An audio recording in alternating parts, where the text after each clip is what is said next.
जी आप सब सुन पा रहे हैं मुझे? Yes sir. Okay. Yes sir. हमने तमाम के तमाम कॉन्फ़िगरेशंस को स्टडी कर लिया है। अब नेक्स्ट एक एप्लीकेशन है जिसके ऊपर हम अभी बात करेंगे। एप्लीकेशन क्या है? एप्लीकेशन है डार्लिंगटन पेयर। डार्लिंगटन पेयर को किस तरह से यूज़ कर सकते हैं।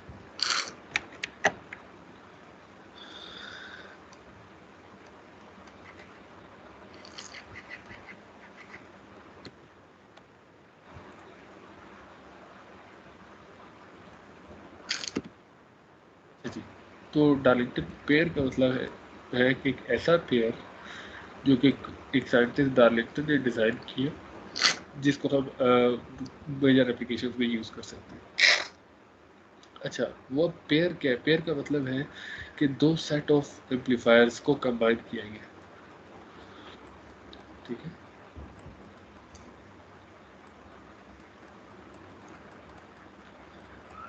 अब एक बेसिक दो सेट ऑफ एम्पलीफायर्स का मतलब है कि दो एम्पलीफायर्स होंगे, ठीक है, या दो कॉन्फ़िगरेशन वाले एम्पलीफायर्स होंगे, उनको कंबाइन किया जाएगा।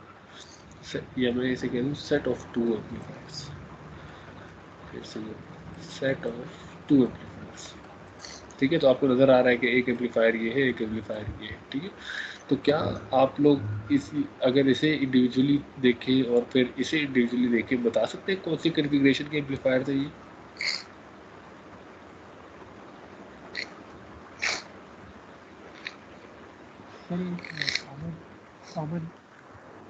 Common collector, common emitters, common collector sir. Common collector दोनों। सर। ये जो फर्स्ट ये जो फर्स्ट वाला है ये कॉमन कलेक्टर है। सेकंड सर वो भी कॉमन कलेक्टर है। जी नहीं, कॉमन कलेक्टर है जी। I don't know sir, sorry sir, अच्छा, पता ही नहीं चल रहा आउटपुट ले। आउटपुट हम यहाँ से ले लेते हैं, I2 यहाँ पे मेंशन भी है। ठीक है, तो इसका मतलब हम यहाँ से आई ले रहे हैं। यस, और दूसरा yes RC common register, collector. RC register इसमें भी नहीं है और इसमें भी yes RC sir, register. Common ठीक है, कॉमन इसका कलेक्टर मतलब भी है दोनों के दोनों हमारे पास कॉमन कलेक्टर एम्पलीफायर है। कॉमन कलेक्टर एम्पलीफायर को इमिटर फॉलोअर कहा जाता है, ये तो पता होगा आपको। और है। यस सर, क्या क्योंकि आप लोग ये बता सकते जी, क्या आप लोग बता सकते हैं इनका वोल्टेज गेन कितना होता है? जी, सर 1 से कम। वन ही होगा सर, 1 या 1 से लेस। वन या वन। ठीक है, 1 या 1 से लेस। तो पहले एम्पलीफायर का गेन भी है। इसका मतलब क्या होता है पता है?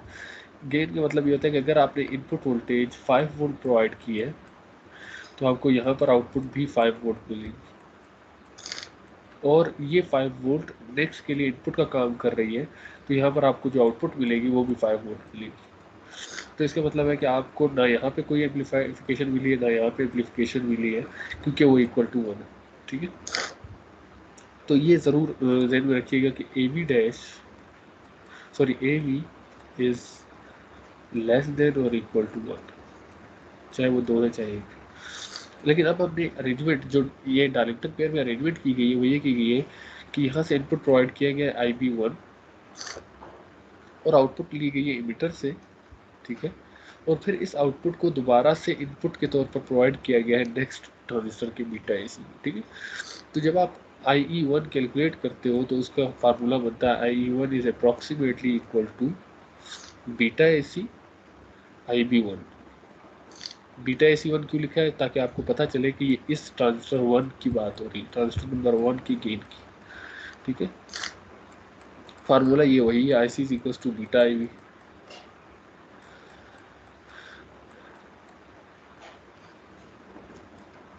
ठीक है, 1 वो इसलिए लिख रहे हैं कि अब नेक्स्ट चीज़ क्या है, क्योंकि IC अप्रोक्सीमेटली इक्वल होता है IE के, तो यहाँ पर लिखा गया है, फार्मूला यूज़ हो रहा है IE is approximately equal to beta IB। ठीक है, ये फार्मूला यूज़ किया जा रहा है। तो अगर मैं ये पूछूं कि यहाँ पर आई आउट क्या होगा, I out means IE1 sir BAC IB1 beta AC1 और और IB1। IB1। ठीक है, ये तो बड़ा सिंपल जैसा कि हमें पहले से पता है। तो अब क्योंकि यही एग्जैक्टली ये सेम चीज़ क्या बन चुकी है, इनपुट बन चुकी है, ये एक इनपुट है। अब इनपुट B1 नहीं है सिर्फ, अब इनपुट क्या हो चुका है, बीटा AC1 IB1, और ये इनपुट दोबारा से इसकी बेस पर प्रोवाइड किया जा रहा है। और फाइनली हमें जब आउटपुट लेना होगा तो अब IE2 किस चीज़ के इक्विवेलेंट होगा, बीटा AC2, जो कि ये वैल्यू है इस ट्रांजिस्टर की। मैं इसे थोड़ा सा सही तरतीब से लिख देता हूँ, ठीक है, ताकि हमें एग्जैक्टली वही फार्मूला मिले। बीटा IB की बीटा की जगह पर बीटा AC2 आ गया, और अब IB क्या होगा, IB असल में रिप्रेजेंट करता है इनपुट करंट को। यहाँ पर इनपुट करंट किस चीज़ के बराबर है, बीटा AC1 और IB1।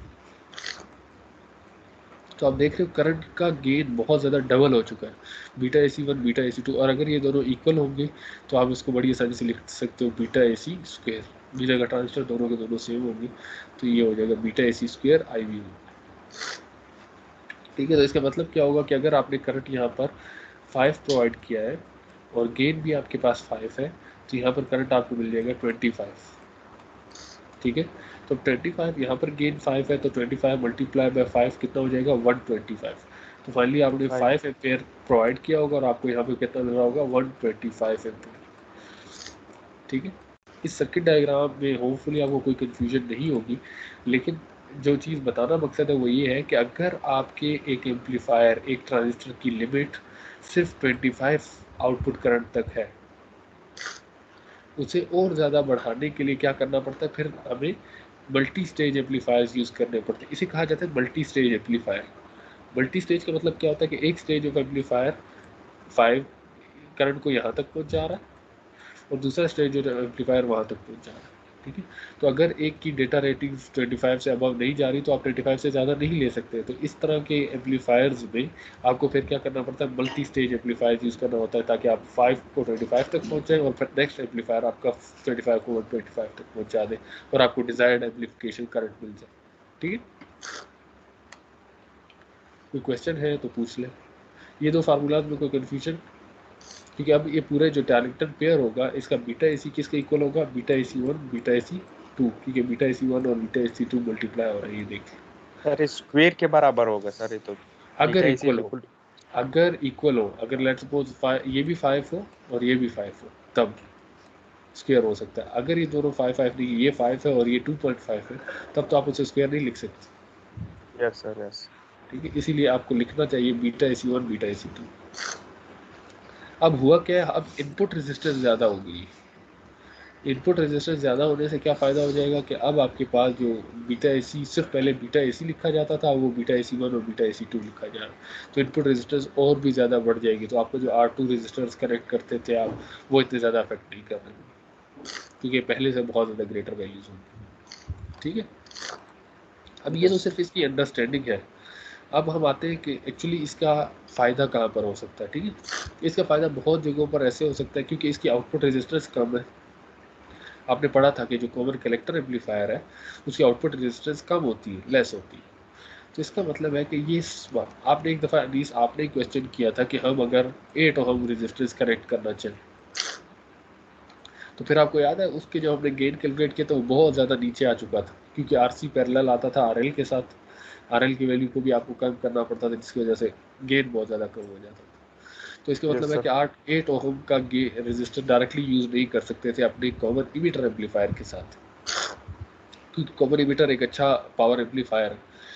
तो अब ये जो डार्लिंगटन पेयर है, इसका फ़ायदा ये है कि अगर आपको कहीं पर लो रेजिस्टेंस की लोड को कनेक्ट करना हो तो उसमें आप डायरेक्टली इसको कनेक्ट कर देते हो।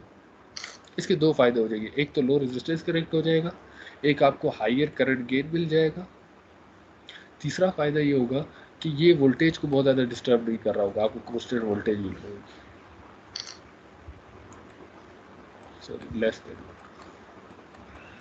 ठीक है, ये 2-3 बेनिफिट है और इसको आप आगे एग्जांपल से वेरीफाई कराते हैं। यहाँ अगर कोई क्वेश्चन नहीं है तो मैं आगे एग्जांपल की तरफ चलता हूँ।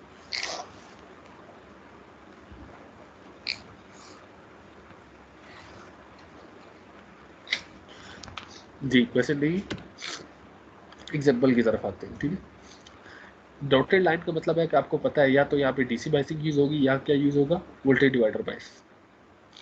ठीक है ना, इस डॉटेड लाइन का मतलब कि आपको पता है यहाँ से एक R1 रजिस्टर आ रहा होगा, फिर यहाँ पे एक R2 रजिस्टर आ रहा होगा, और फिर वो यहाँ पे कनेक्ट हो रहा होगा, और फिर यहाँ पर इनपुट की सोर्स आ रही है। वो सारी चीज़ें नहीं बनाएगी क्योंकि हम डायरेक्टली इस चीज़ को देख रहे हैं। अब आपका लोड रजिस्टर की वैल्यू कितनी है, 8 ओम, ठीक है। पहले आप फर्ज करें कि आपने लोड को कनेक्ट नहीं किया, गेन कैलकुलेट कर सकते हैं, गेन की वैल्यू क्या होगी, कोई कैलकुलेट करके अगर मुझे बता दे। वो होगा RC dividing by RE dash.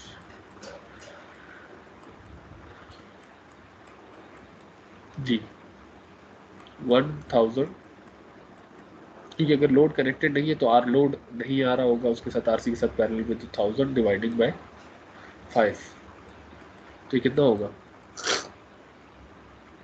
जी, कितना होगा ये,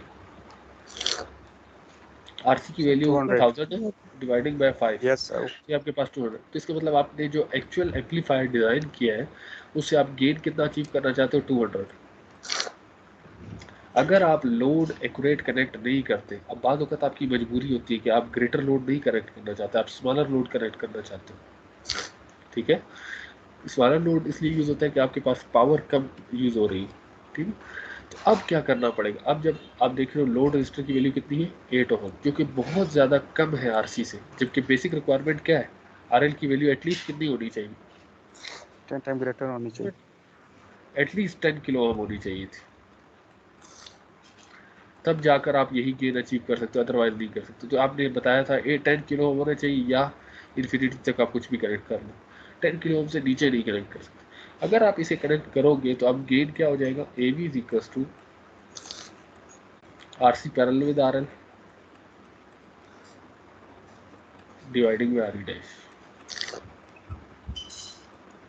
तो अब आप ये देखो कि गेन, क्योंकि RC और RL पैरेलल में है, और जब आप इसका कैलकुलेट करोगे तो ना इनका नियरली आंसर, बेशक आप कैलकुलेट कर लें, आप इसका आंसर 8 आपके ही आ पास जाएगा। नियरली 8 के इक्वल आएगा। तो 8 डिवाइडिंग बाय 5 कोई बता दे अगर क्या वैल्यू आती है, 1.6 1.6। यस 1.6। तो मसला समझ में आया यहाँ पे, अगर मसला समझ आएगा तो मैं आगे चलता हूँ कि इसका हल क्या है। मसला अगर कोई एलिब्रेट यस सर कर बिल्कुल। देगी, क्या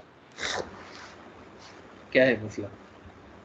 सर मसला ये है कि हमारे पास, हम पहले भी पढ़ा था कि RL को हमें बड़ा करना चाहिए, क्योंकि RL और RC हमें पैरेलल होते हैं। पैरेलल में हमेशा हमारे पास, जब हम इसकी इक्विवेलेंट रेजिस्टेंस निकाल लेते हैं, वो कम ही आ जाता है। जो रेजिस्टर कम होता है तो वैल्यू उसी के बराबर आ जाता है।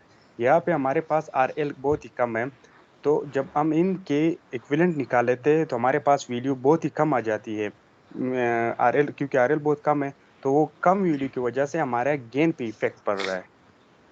हाँ, तो अब पता है मसला क्या है, मसला ऐसा है कि समझो कि आप एक ऐसी जगह पर रह रहे हैं जहाँ की मार्केट में सिर्फ और सिर्फ एक स्पीकर अवेलेबल है जिसकी रेजिस्टेंस 8 ओम है, ठीक है, और आपके पास एक ही RC अवेलेबल है जिसकी रेजिस्टेंस 1000 ओम है।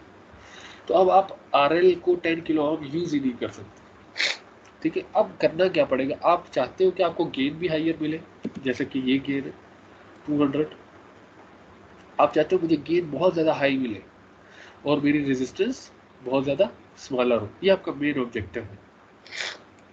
अगर मैं आपको प्रॉब्लम बताऊं तो प्रॉब्लम ये है कि गेन को एटलीस्ट 200 के करीब होना चाहिए, जो आपने जिस चीज़ के लिए आपने डिज़ाइन किया, क्योंकि ये जो सर्किट डायग्राम डिज़ाइन हुई है ये इसी गेन के लिए डिज़ाइन हुई है।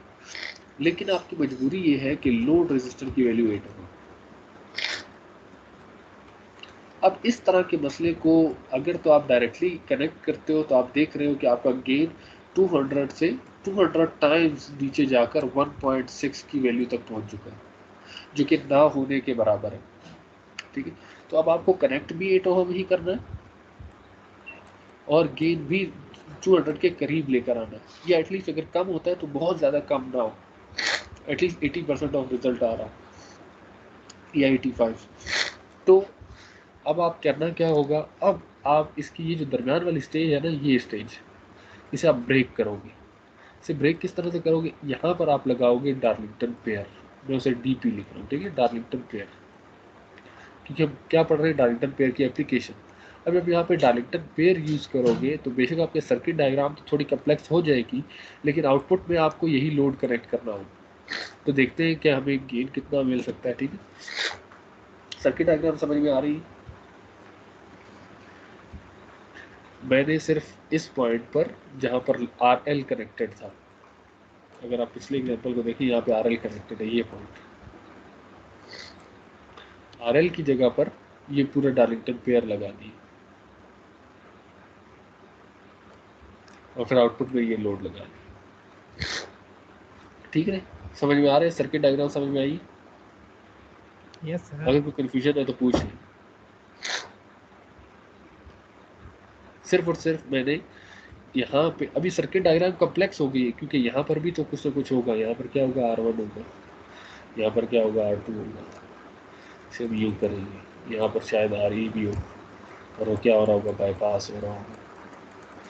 और यहाँ पर क्या होगा, इनपुट कैपेसिटर आ रहा होगा, इसकी भी अपनी शायद रजिस्टेंस होगी। यहाँ पर ठीक है, तो आपका वो काम जो सिर्फ और सिर्फ इतने से हो रहा था, उसमें आपको एक एक्स्ट्रा पार्ट लगाना पड़ गया, मल्टी स्टेज एम्पलीफायर्स लगाने पड़ गए। तो आप एक्चुअली अभी क्या कर रहे हो, 3 टाइप ऑफ एम्पलीफायर्स हैं, 1 2 3। तो मल्टी स्टेज एम्पलीफायर, इसकी जो आउटपुट आ रही है, अब देखो यहाँ तक ये वोल्टेज गेन कितना प्रोवाइड कर रहा है वो भी हम देखते हैं। ठीक है, फिर इसके जो भी वोल्टेज गेन की वजह से जो भी आउटपुट आ रहा होगा, उसकी वजह से जो करंट आ रहा होगा वो बेस पे जा रहा होगा, फिर वो एम्पलीफाई होकर यहाँ पर करंट मिल रहा होगा, और फिर एम्पलीफाई होकर यहाँ पर मिल रहा होगा। लेकिन जितना वोल्टेज गेन आपको यहाँ पर मिला होगा, आपको एग्जैक्टली वही वोल्टेज गेन यहाँ पर भी मिल रहा होगा। तो मैं इसे मल्टी स्टेज इसलिए कह रहा हूँ कि मैं एक स्टेज को कह देता हूँ AV कॉमन इमिटर। समझ में आता है कॉमन इमिटर क्यों लिखा है? क्योंकि ये पूरे जो मैंने हाईलाइट किया, ये कॉमन इमिटर एम्पलीफायर की सर्किट डायग्राम। और एक लिखता हूँ AV डार्लिंगटन पेयर, TP। हमें पता चलता है कि ये पूरे का पूरा डार्लिंगटन पेयर का। ठीक है, सर्किट में कोई भी कंफ्यूजन है तो पूछ ले, मैं आगे वरना इसके सोल्यूशन की तरफ जाता हूँ कि कैसे अभी हमारा गेन सेटिस्फाई होता है या नहीं होता। क्योंकि अगर नहीं हो रहा होगा फिर सर इतनी ज़्यादा सर्किट डायग्राम लगाने की जरूरत ही नहीं। जी पूछे। सर हमें सर यहाँ पे जो वोल्टेज गेन मिल रहा था, चलो ठीक है सर, जी 200 मिल रहा था। और यहाँ पे सर ये जो सेकंड जो हमारे हम लोगों ने कम्प्लेक्स सर्किट कनेक्ट कर दिया, वहाँ पे भी हमें जी, वही और वोल्टेज गेन मिलेगा। लेकिन एक्सेलेंट, करंट गेन जो है सर वो तो चेंज हो जाएगा सर। बिल्कुल। तो ये तो और हमारे लिए बेहतर बात है, हमारा हमें पावर गेन बहुत अच्छा मिल रहा हो, हमारे लॉसेस और ज़्यादा कम हो रहे हो। क्योंकि सर तो अगर आपका करंट करंट गेन ज्यादा, वोल्टेज एम्पलीफाई, गेन कम है, इससे फर्क नहीं मैं पड़ेगा। मैं आपको चीज़ें बताता हूँ। जो आपको करंट गेन यहाँ पे जो करंट मिल रहा है, वो फाइनली तौर पर यहाँ पर जब आएगा, इस ट्रांजिस्टर में भी लॉसेस आएंगी, इससे गुजरने के बाद इस ट्रांजिस्टर में भी लॉसेस आएंगी, और उसी लॉसेस को ओवरकम कर रहा होगा आपका ये वाला गेन। आप इसको बहुत ज़्यादा, अगर आप चाहते हो कि नहीं आप मतलब लेट सपोज, अगर मैं आपके क्वेश्चन को इस तरह से ले लूँ कि करंट गेन इतना बढ़ गया कि वो आपकी रेटिंग से ही बढ़ जाए, तो उसके लिए आप ट्रांजिस्टर ऐसे यूज़ करोगे कि आपका करंट गेन बहुत ज़्यादा ना बढ़ा हो, वो लेट सपोज 1.5 या 1.2 तक ही रह रहा हो, 1 से ग्रेटर ज़रूर हो लेकिन बहुत ज़्यादा बड़ा ना हो। तो आप ये चीज़ बड़ी आसानी से अचीव कर लूज हो सकते जाएगा सर क्या? हो। कैसे? लॉसेस तो सर हर जगह मतलब पर लॉसेज लाजमी हो होते हैं। जाएंगे। जी, लॉसेस, क्योंकि उसको यहाँ पर भी रेजिस्टेंस मिलती है, यहाँ पर भी रेजिस्टेंस मिलती है, लॉसेस तो ज़रूर होंगे। एक तो लॉसेस से ओवरकम हो जाता है, दूसरा अगर आप फिर भी चाहते हो कि लेट सपोज आप कहते हो कि इसकी वजह से जो करंट गेन आ रहा है क्योंकि वो बहुत ज़्यादा है, तो ऐसा ना हो कि वो मेरे इस लोड रजिस्टर को ही बर्न आउट कर दे क्योंकि वो इसकी रेटिंग से ज़्यादा हो, या वो इस ट्रांजिस्टर को बर्न आउट कर दे। तो फिर आप क्या करते हो, आप डायरेक्टली इसके गेन को कम कर देते हो। जब आप इसके गेन को, करंट गेन को कम करोगे, और लेट सपोज आप इसको 1.2 पर रखते हो और इसको 1 पर रखते हो, तो आप बड़ी आसानी से 1.2 का गेन अचीव करते हो, जो कि बहुत ज़्यादा बड़ा नहीं होगा आपकी इस वैल्यू से, जो यहाँ पे करंट आ रहा होगा, इस पॉइंट पे जो करंट होगा, जिसे पिछले एग्जाम्पल पे IB1 का आ गया था। समझ में आई है? नहीं समझ में आई तो दोबारा सवाल पूछो। Yes sir. ठीक है, अब हम आगे चलते हैं। लोड हमने वही कनेक्ट किया 8 ओम का, RC की वैल्यू हमने वही कनेक्ट की है, RE डैश भी हमने वही कनेक्ट किया है, ये RC, ये RL और RE डैश इसका। ठीक है, अब आगे चलते हैं। अभी डायरेक्ट एम्पलीफायर है, इसकी दो स्टेजेस है। ठीक है, एक स्टेज कौन सी है, ये स्टेज, उसको इन्होंने क्या क्या है, voltage gain of common emitter amplifier. एक स्टेज ये है, इसको क्या क्या है, वोल्टेज गेन ऑफ डायलेक्टर इंटरफॉल। ठीक है, फिर आखिर में आपसे क्या पूछा जाएगा, determine the overall voltage gain. Overall voltage gain क्या होगा, इन दोनों गेन्स को मल्टीप्लाई करना। ए वी इक्वल होगा yes sir. A V common emitter, क्योंकि इसका गेन फिर मल्टीप्लाई हो रहा होगा उसकी गेन से, ए वी डार्लिंगटन। ठीक है, ये हमें फाइनली और कंपेयर करेंगे हम कि कॉमन एमिटर एम्पलीफायर जब हमने इससे डायरेक्टली स्पीकर से कनेक्ट किया था तब क्या था, और जब डार्लिंगटन पेयर के साथ कनेक्ट किया तो तब क्या फ़र्क पड़ा। ठीक है, इन्होंने बाकी चीज़ों की वैल्यूज़ भी आपको गिवन है, वीसीसी कितनी वैल्यू का कनेक्टेड है, आरसी कितनी वैल्यू का है, आर डैश कितनी वैल्यू का है, R1 R2 और RE और तमाम चीज़ें जो भी आपको रिक्वायर्ड होंगी। बीटा सबका सेम है, ठीक है, जो कि 100 है। अब हम चलते हैं इसके एनालिसिस की तरफ। ठीक है, जो कॉमन एमिटर का गेन है उसको फाइंड करने के लिए, अच्छा डिफरेंस पता है क्या है, आपने यहाँ पर डायरेक्टली गेन फाइंड किया था RC dividing by RE dash. अब directly RC dividing by RE dash नहीं होगा, और आरसी सिर्फ आरसी नहीं लिखा जा सकता, क्योंकि हमने यहाँ पर जो दूसरा कनेक्ट किया था ना आरसी पैरेलल, क्योंकि अब पैरेलल में सिर्फ लोड रजिस्टर कनेक्ट नहीं है, अब इसके साथ आरसी के साथ पैरेलल में ये तमाम का तमाम सर्किट और ये लोड रजिस्टर कनेक्टेड है। ये बात समझ में आती? यस सर, ये तमाम सर्किट पैरेलल है आरसी के, मतलब।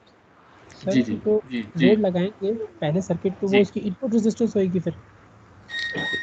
जो यहाँ पर लोड लगेगा सर मतलब जो इस हमारे बात, पिछले सर्किट में डायरेक्टिक पेयर के बगैर वाला जी था, जी जी इसमें जो लोड थी सर, अभी जब डार्लिंगटन जी हमने लगा लिया तो डार्लिंगटन की जो इनपुट रेजिस्टेंस है वो इसकी हमारी लोड की तरह नहीं, एक्ट करेगी इसके लिए। वो आपने लोड, जी जी, जो डार्लिंगटन की इनपुट रेजिस्टेंस है वो इसके लोड के तौर पर काम कर रही होगी। या और भी सिंपल आपकी बात को कर दूं ताकि बाकियों को भी समझ में आए।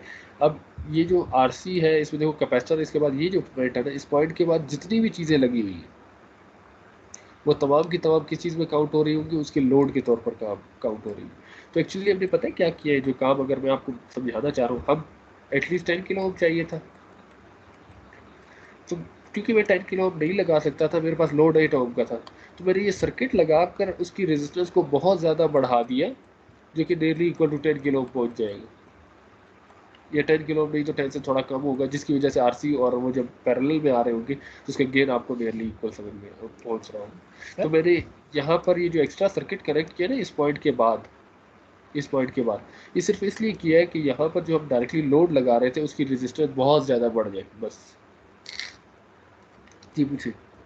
सर सीरीज में एक रेजिस्टेंस लगा के ये काम नहीं हो सकता था सीरीज में एक रेजिस्टेंस लगाकर, सर लोड के तो साथ? मैं यही तो कह रहा हूँ, मैं यही तो कह रहा हूँ कि हम फर्स्ट की हमारी रिक्वायरमेंट ये है कि हम अगर आप सीरीज में रेजिस्टेंस लगाते हो तो फिर करंट के लॉसेस आ रहे होंगे और ज़्यादा, समझो, जो जैसे यस। अभी मेरे पहले हदीस को कंस्ट्रक्ट किया तो बहुत सारी चीज़ों को कंप्रोमाइज़ करने पड़ेंगे। अगर आप सीरीज में लगा कर लोड रेजिस्टर को बढ़ा कर वो काम अचीव कर सकते हो तो वेल एंड गुड, अगर करंट गेन पे इफेक्ट नहीं पड़ रहा और चीज़ें चल रही है तो कोई मसला नहीं। अगर आपकी ये रिस्ट्रिक्शंस दरमियान में आती है, करंट का मसला आता है, वोल्टेज का मसला आता है, तब आपको इस चीज़ों का सहारा लेना पड़ता है। ठीक है, ओके सर समझ गया। ये बात समझ में आई है कि हमने इस एम्पलीफायर कॉमन एमिटर एम्पलीफायर के आर लोड को असल में बढ़ाया है। कैसे बढ़ाया है, वो ये सर्किट लगाकर और इस लोड रेजिस्टर को लगाकर। ठीक है, यस सर। Yes sir. अब आगे चलते हैं। तो इसी वजह से अब आपने लिखा है A V equals to R C dividing by R E dash. R C क्या होगा असल में, R C parallel with R in total, जो अभी मुबीन ने बात की है। ठीक, क्योंकि yes sir. R C parallel हो रहा है आर इन टोटल के साथ, किस आर इन टोटल के साथ, इसकी जो आर इन टोटल आ रही है इस डायरेक्टेड पेयर की। अच्छा, अब आर इन टोटल की कैलकुलेशन की तरफ चले जाते हैं, तो R in total equals R one parallel with R in base. R in base के फार्मूले में क्योंकि डायरेक्टेड पेयर है तो बीटा एसी का स्क्वायर हो गया। स्क्वायर क्यों हुआ है, क्योंकि दोनों की वैल्यू एक 100 है। दूसरे की अगर इक्वल है। डिफरेंट, हाँ, अगर इक्वल ना होती तो फिर are I dash plus R ई। अब यहाँ पर देखो आर ई हमेशा कैपिटल में लिखा जाता है क्योंकि वो बाईपास नहीं हो रहा, लेकिन यस हमने सर। स्मॉल में लिखा है। क्यों स्मॉल में लिखा है, पैरेलल विद आरएल। क्योंकि आर ई और आर एल पैरेलल में। ठीक है, तो आपने फिर आर ई को कैलकुलेट किया, R E is equal to R E parallel with R L, तो यहाँ से आपको आर ई की वैल्यू मिल जाएगी। आर ई डैश आपको गिवन है, बीटा इसी स्क्वायर को मल्टीप्लाई करो तो आर ई टोटल की वैल्यू आएगी, वो आर ई टोटल यहाँ पर लिखोगे तो आर सी की वैल्यू आएगी, जिसकी वजह से अब आपको गेन कितना मिल रहा है, 172। ठीक है, ये भी कितना मिल रहा है हमें 172। इस स्लाइड तक कोई क्वेश्चन तो नहीं? थोड़ा सा मैं आगे चलता हूँ जी। No sir. अब हमने जो गेन डायरेक्टली कनेक्ट किया था वो कितना आया था 200, और जब लोड को डायरेक्ट कनेक्ट किया था तो तब कितना आया था याद है? 1.6 1.6। तो देख लो, अगर लोड को डायरेक्ट असल में हम चाह रहे थे ये गेन, जब आपने लोड को डायरेक्टली कनेक्ट किया तो ये गेन आया, और जब आपने डायरेक्टेड पेयर से कनेक्ट किया तो ये गेन आया, तो ये बहुत ज़्यादा एक्सेप्टेबल है। 172 इज समथिंग अबाउट 85%, ठीक है, लेकिन ये एक्सेप्टेबल नहीं है, क्योंकि 1.6 is too much smaller than 200, जो कि ना होने के बराबर, लेकिन 172 बहुत ज़्यादा स्मॉलर नहीं है, वो एटलीस्ट 85% तक का रिजल्ट हमने अचीव किया। 85 भी नहीं बल्कि 86% होता है शायद, ठीक है। Yes sir. और ये चीज़ आगे आपको यहाँ पे नजर आ रही है, ठीक है। अब अच्छा, अब नेक्स्ट चीज़ आते हैं। नेक्स्ट क्या है कि आपने इसका गेन कैलकुलेट किया, जो कि कितना निकला है 172। इसका मतलब है कि इस पॉइंट पर आपको जो गेन मिल रहा है वो कितना है 172। वोल्टेज की बात हो रही है, ठीक है। अब इस डायलेक्ट्रिक पेयर और डायलेक्ट्रिक पेयर का जो गेन है वो नॉर्मली इक्वल किसके होता है? 1 के सर। 1 के। लेकिन अगर आप इसे कैलकुलेट करते हो तब भी आप देखो नियरली इक्वल टू 1 ही आ रहा है।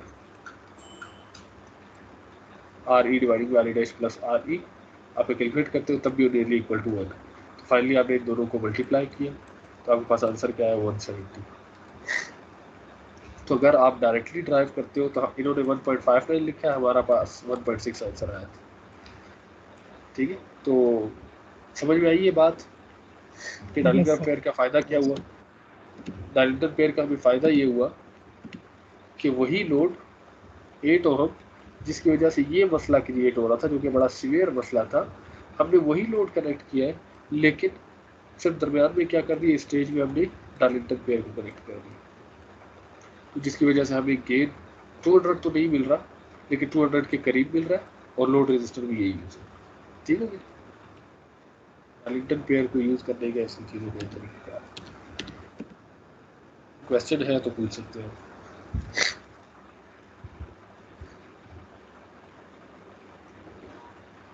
जी।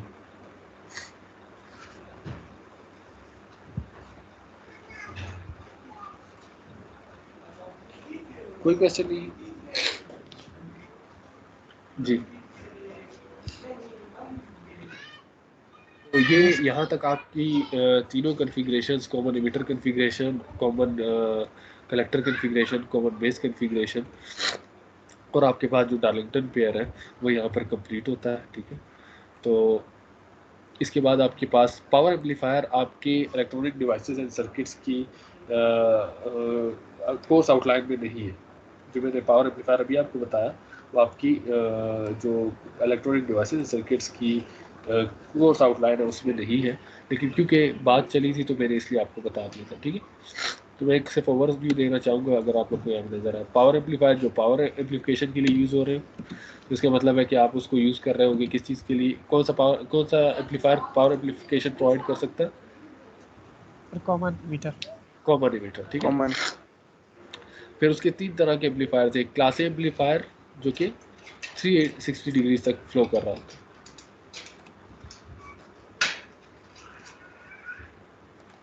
ठीक है। और करंट जो है हमारे पास 360 डिग्री तक आ गया। तो मैंने बात की थी, इनका डिफरेंस यहाँ पर आता है, ये इंपॉर्टेंट होती है एफिशिएंसी। बेशक बहुत अच्छी एम्पलीफिकेशन दे रहे हैं लेकिन एफिशिएंसी कम है। एफिशिएंसी का पता है आप लोगों को कि जितना हम रिजल्ट अचीव करना चाहते हैं उसके कितने क्लोज हम वो चीज़ अचीव करते हैं। लेट्स सपोज मैं चाहता हूँ आप सारे के सारे इलेक्ट्रॉनिक डिवाइसेज सर्किट्स के सब्जेक्ट में A+ ग्रेड लो, 85+ मार्क्स लो, ठीक है। ये एक टारगेट सेट हुआ। अब आप में से वो स्टूडेंट जो 85 अचीव करता है उसकी एफिशिएंसी 100% होगी, जो 42.5 अचीव करता है उसकी एफिशिएंसी 50% होगी, जो 21.25 अचीव करता है उसकी एफिशिएंसी 25% होगी। तो एफिशिएंसी का मतलब पता है? Yes sir. ठीक है। यस सर, ये पता तो चल रही।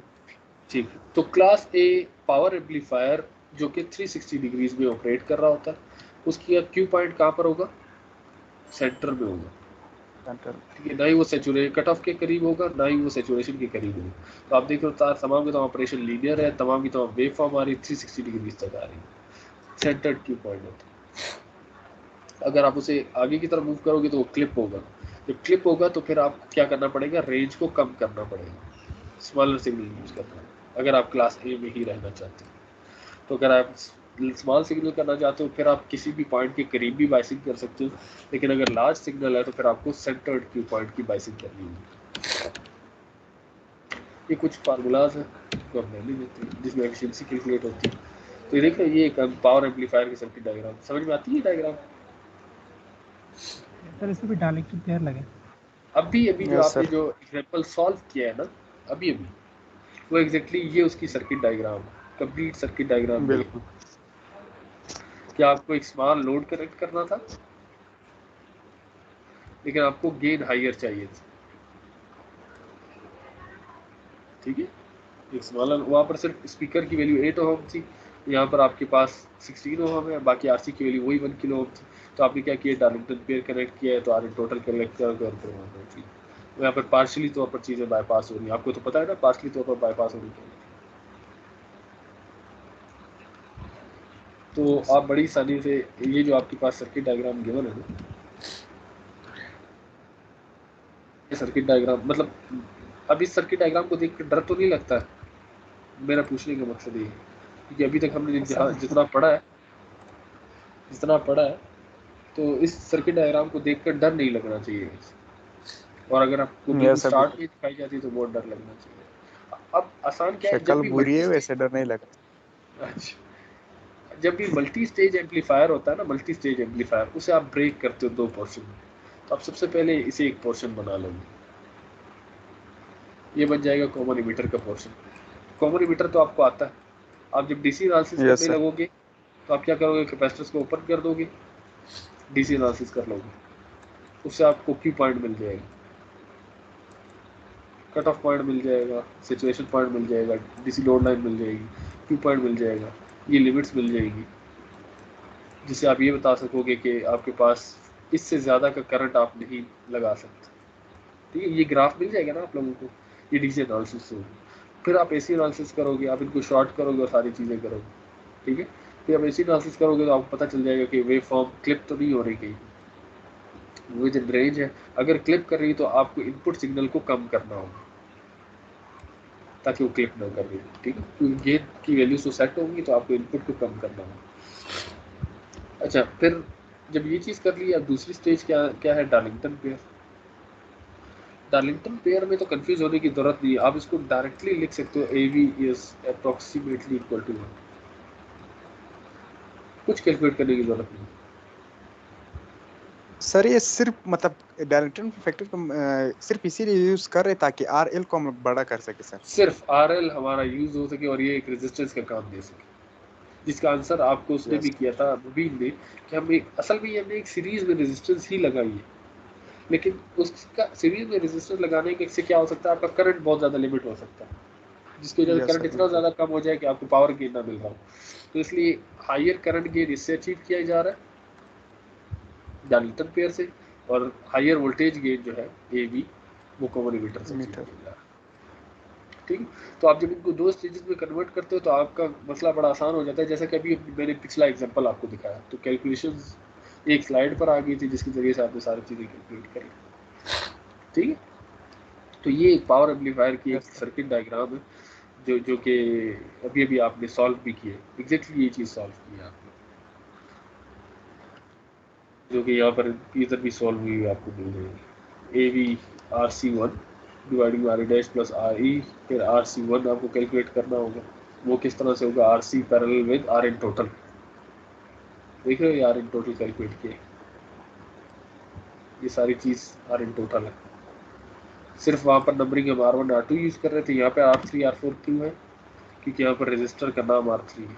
R3 parallel with R4 parallel with R in base. R in base का फार्मूला क्या होता है? बीटा ए सी स्क्वेयर, अगर सेम है, अगर अलग है तो बीटा ए सी 2। फिर क्या हो जाता है? आर ई डैश प्लस क्या हो जाता है? आर ई, क्योंकि यहाँ पर आर ई पैरेलल आ रहा है आर एल के साथ, तो आप लिख देते हो आर ई पैरेलल आ रहा है, ये आर ई टोटल का फार्मूला, ठीक, ये आर ई बेस का फार्मूला, सॉरी ये आर ई बेस का फार्मूला है। इसको पैरेलल में लिख दोगे विद आर फोर, पैरेलल में लिख दोगे आर थ्री, तो आपको कम्प्लीटली आर ई टोटल मिलेगी। यही चीज़ वहाँ पे लिखी है, सिर्फ नाम चेंज होने से ऐसा ना हो आप लोग घबरा दें, ठीक है। तो आपने यहाँ से आर सी कैलकुलेट किया हुआ, ये वी कैलकुलेट किया, आई कैलकुलेट किया, जिससे आपको आर ई डैश मिल रहा है और सारी चीज़ें। और फिर क्लास बी एम्पलीफायर जो कि 180 डिग्री तक ऑपरेट हो रहा, क्लास ए बी जो कि 180 और 360 के दरमियान कनेक्ट हो रहा, और high power gain as efficiency is nearly equal to 79%। इसकी एफिशिएंसी हायर है। क्लास ए एम्पलीफायर की कितनी थी? क्लास बी एम्पलीफायर की एफिशिएंसी याद है? 25% सर। 25%। तो एफिशिएंसी जितनी ज़्यादा होती है वो एम्पलीफायर बेहतर होता है, इसलिए हम क्लास बी से ए बी डिज़ाइन कर उसको यूज़ करते हैं, लेकिन वो और ज़्यादा कम्प्लेक्स हो जाता है। तो बी देख रहे हो, एक पोर्शन क्लिप हो चुका है, उसके 2-3 तरीके हैं जिसकी वजह से एक चीज़ अचीव की जाती है, कुछ लॉसेज आ जाते हैं। तो ये क्लास ए बी एम्पलीफायर को फिर इसको ओवरकम किया जाता है। फिर क्लास एम्पलीफायर, अच्छा थोड़ी सी करेक्शन कर लें, मैंने गलती से बता दिया था कि 180 और 360 डिग्रीज के बिटवीन, ग्रेटर और 360 से लेस, ये क्लास ए बी एम्पलीफायर के लिए, मैंने क्लास सी एम्पलीफायर के लिए बता दिया था, ठीक है। थोड़ा सा इस चीज़ को देख लीजिएगा, करेक्ट कर लीजिएगा। 180 डिग्री से 360 डिग्रीज के बिटवीन जो होगा वो क्लास ए बी एम्पलीफायर होगा, जो लेस देन 180 डिग्री होगा वो क्या होगा आपके पास? Class C. तो अब थोड़ी सी अगर मैं करेक्शन करवाना चाहूँ तो वो यहाँ पर करेक्शन कर सकते हो। ये हमें जो अब क्यू पॉइंट सेट करना होगा ना, वो क्यू पॉइंट अगर लेट सपोज कट ऑफ की तरफ करना है तो कट ऑफ से भी थोड़ा सा आगे की तरफ, क्योंकि लिमिट से थोड़ा सा आगे की तरफ जाएंगी। तो अगर मिसाल के तौर पर यहाँ पर क्यू पॉइंट सेट हुआ है तो ये जो ये वेव आ रही है इसका भी कुछ पोर्शन क्लिप हो रहा होगा और बाकी यहाँ पर शो हो रहा होगा, इसके जो बाकी पोर्शन है और जो दूसरी वेव फॉर्म का बाकी पोर्शन है ये सारा पोर्शन क्लिप हो रहा होगा। देखो इस पॉजिटिव साइकिल नेगेटिव साइकिल का भी कुछ पोर्शन जो कि ये है और ये है वो भी आपके पास क्लिप हो रहा है, तो इसलिए ये लेस देन 180 डिग्री होगी, ठीक है।